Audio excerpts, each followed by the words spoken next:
Today on CityCast Philly, Spring Fling Week is on a roll. The weather has been pretty nice this week, especially for skating.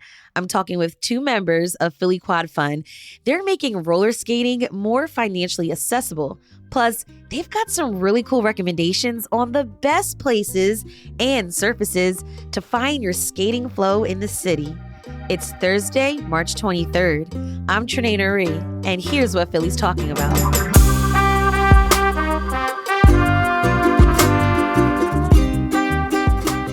Stevie Lucas and Dirt Hutchinson. I have to say, I love to skate. And you both were self-taught roller skaters who are now sponsored by this local skate shop, Zembo Temple of Skate and Design. Yeah. Dirt, how did you get into skating? When I was 4 years old, my mom started playing roller derby.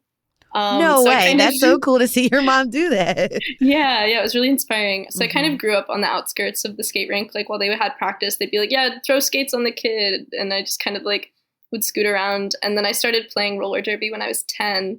And I got into park skating around like 2018, 2019. And it was especially helpful like when the pandemic hit and skating became more of an isolated activity. I could still go outside to the skate park. Stevie, what's your skating story? Mine doesn't start back quite as far as Dirt, but roughly, I think it was 2017 or so, I had moved back home to my hometown with my parents. Didn't really know what to do. I had been a collegiate athlete before that and missed the passion of sports in my life. And I had remembered way back being at a flea market and there being roller derby there. And I was like, oh yeah, that happens in my hometown. So let me seek that out. So I just grabbed my water bottle and nothing else and literally showed up at a new skater program. And they're like, oh, you've already been here before. And I was like, no, I have absolutely no idea what I'm doing. So when you said you played sports in college, what sport did you play? I played soccer.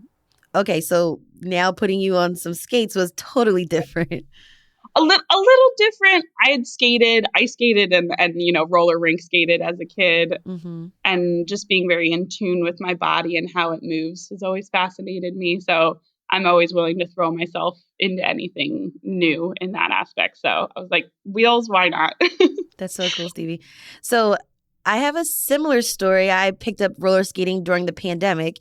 And so my kids and I, we would actually go across the bridge to Millennium Skate in Camden, New Jersey for the Saturday morning classes and the family skate sessions. But I just love the adult night at the rink, which is all the way in Edgewater Park, New Jersey. It's not too far, but these places are in Jersey. So if people like me want to get skate lessons here in the city, where should they go? I think it depends on what type of skating you want to do. I also myself, I go to Millennium as well if I want to go skate at a skate rink. But there's also Rolling Thunder up north of the city. And Great on Skates has done, skate like jam skating, dance skating, that kind of rink skating classes in the past. And they're amazing. I love what they do. Yeah, I've been to one before, Yeah. Also, Rolling with the Homos. Yeah, I was going to say Rolling with the Homos also does a lot of outdoor beginner skate classes. They're a skater queer run organization on Instagram that just plans meetups and gets together, any type of wheel. So if it's quad skates, blades, skateboard, very accepting and welcoming of all. And then Skate the Foundry, if you want to get a little bit more into park skating. Skate the Foundry in West Philly has some quad skate classes going on. And I was going to say the last one, if you want to get into roller derby, we've got a couple roller derby teams in the area. We have the Philly Roller Derby that does new skater programs. And then Penn Jersey as well is also pretty local to the area. And yeah, so there's skating of all different kinds in the area to get into. But I got to ask y'all, what does quad skating mean? Because I know skating as like roller skating or just skating, but what does quad skating mean? So quad skating is like roller skating where you have on each skate, you have like two axles instead of like inline, which is so like rollerblading. Like rollerblading, yeah. Yeah, it's like a dual axle parallel wheel Yes. setup of 4, so You quad. said it. Makes sense. And Stevie, I have to ask you also, I feel like a golden rule though that I've kind of picked up is that it's okay to fall. Is that accurate? Oh yeah, I eat it a lot. Yeah, To say the least. If I don't fall, I just was talking to someone at the skate park the other day, and he said something. He was like, "Oh, I just always try not to fall or wipe out or whatever." I said, "No, that's the best part, because that's when you know you've reached your limit." I was like, if I don't fall, I don't know how far I can push it. So I'm someone who's always going to push it till I am flat on the ground. Yeah, that's definitely the best way to learn, because then you're like, why did I fall? And then you analyze and you figure out like, oh, okay, here's how it's done.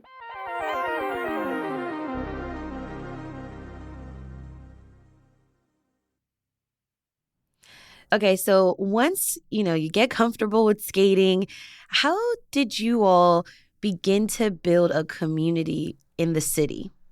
How I started building a community in the city is I piggyback off of a lot of the pandemic, skate groups that popped up. Skateadelphia was a big one. I used to go to their meetups at Paynes Park all the time. They're a little bit on a hiatus right now. I miss them. And Rolling with the Homos, I would go to their events a lot. And having roller derby, the league is 100+ people. So Wow. I think that's having my hand in a little bit of all of that, and then also being what they call a shop rat at Zembo. You can catch me there pretty much almost every week, either just skating or sitting there and watching clips. But really just, putting myself in the community in all different aspects, and talking to the people when I'm there. Say hi, ask them about their skates, ask them what they're learning, ask them, compliment their outfits. I love a good fit. So Yeah. if you don't want to talk about skates, talk about their good looks. The more time you spend at the skate park, naturally, like the more people you're going to meet.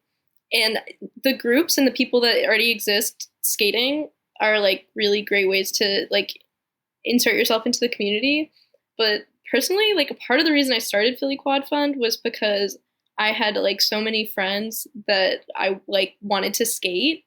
And I was like, I need people to skate with, guys. Like, let's get you some skates. Mm-hmm. Taking your friends and making them do it with you, that too. Right.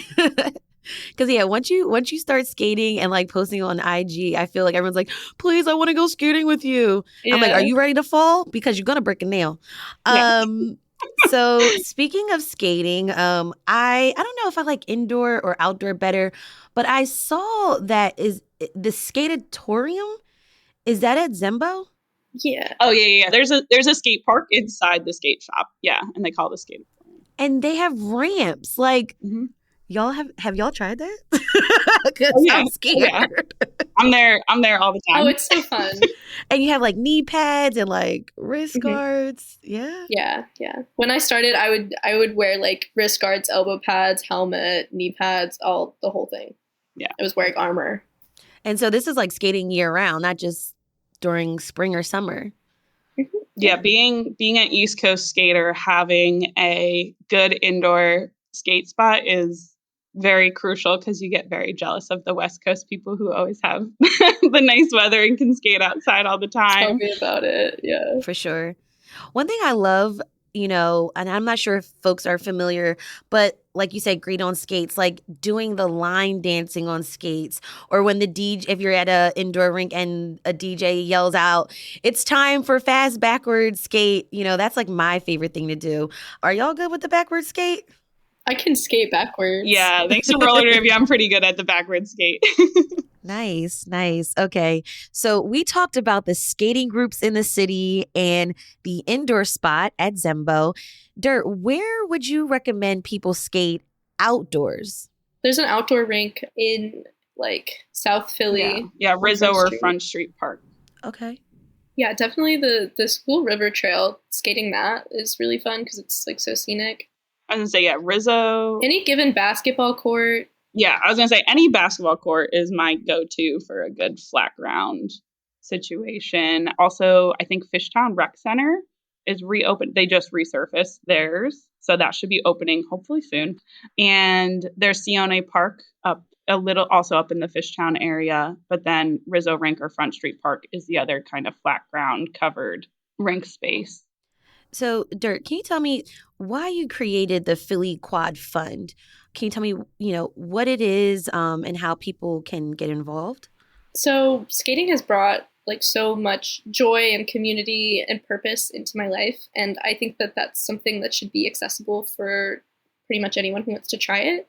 But there's so much of like a financial barrier when it comes to skating because it's expensive to get started, to buy skates, and then all of the gear that goes with it. Mm-hmm. So basically, before I started Philly Quad Fund, I knew lots of people with like skates and gear that they were, trying to get off their hands and find good homes for. And I knew lots of people that were like looking for skates and gear. So I would just post on my story because I had like, a few followers. So I was like, does anybody need this? Does anybody have this? And I was like, okay, there's a way to streamline this. So I started Philly Quad Fund. So there's like an account where we post used skate gear donations that we get, and people can pretty easily find what they need. And if we don't have what they need on hand, they can request a pair of skates or some gear, and we can try and find some for them because we also do raise monetary donations and purchase skates for people as well. So the equipment that you do give, it's free for folks. Absolutely, yeah. No, people aren't paying for anything really.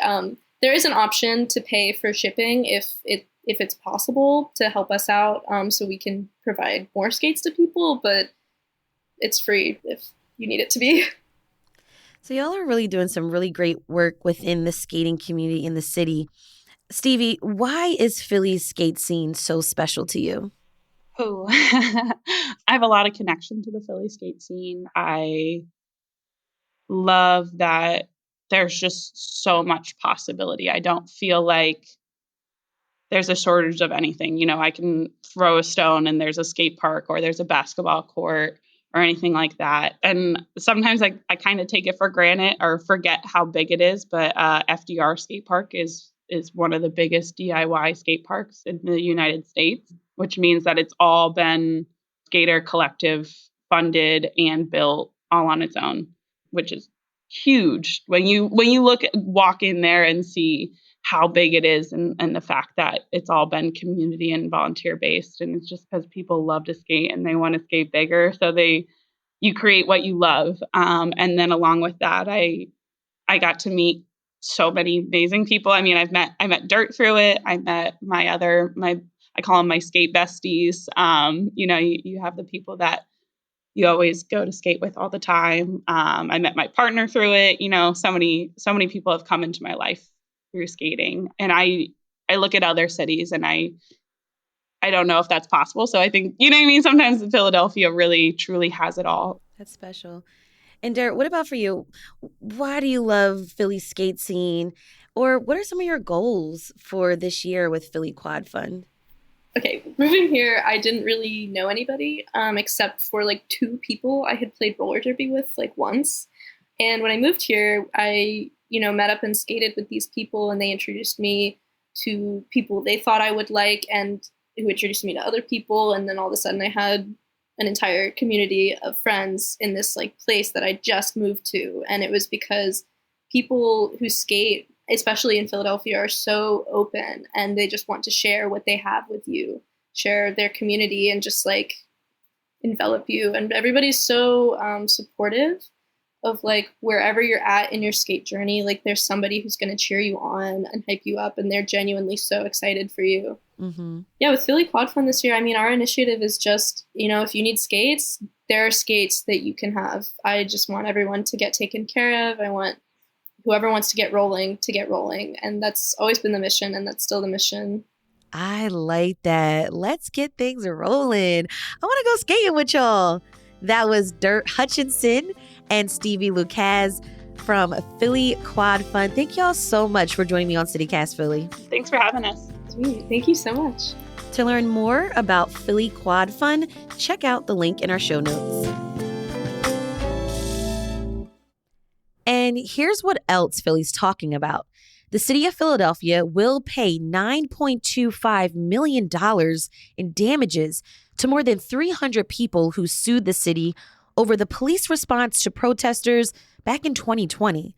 According to Billy Penn, the lawsuit claimed that the city used tear gas, excessive force, and discriminatory policing.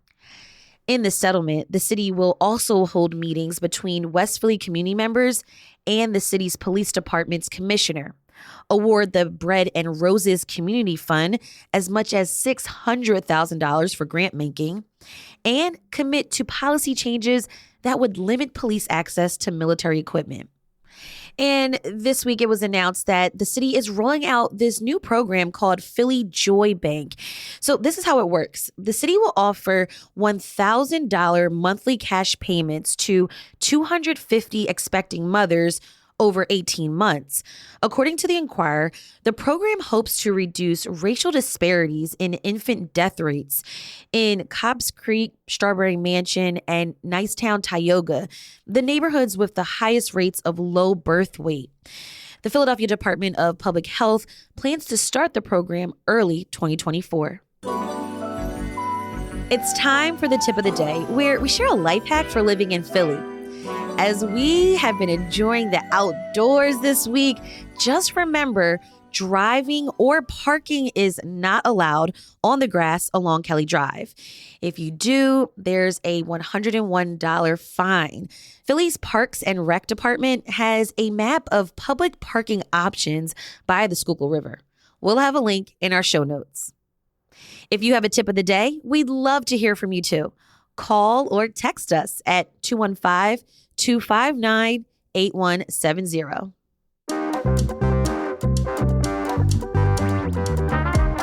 That's all for today here on CityCast Philly. If you enjoyed this episode about where to skate indoors and outdoors, tell a friend who also loves to skate. Rate the show, leave us a review, and hit that subscribe button. Be sure to sign up for our morning newsletter too. It's called Hey Philly. We'll be back tomorrow morning with the Friday News Roundup. You don't want to miss this. Bye.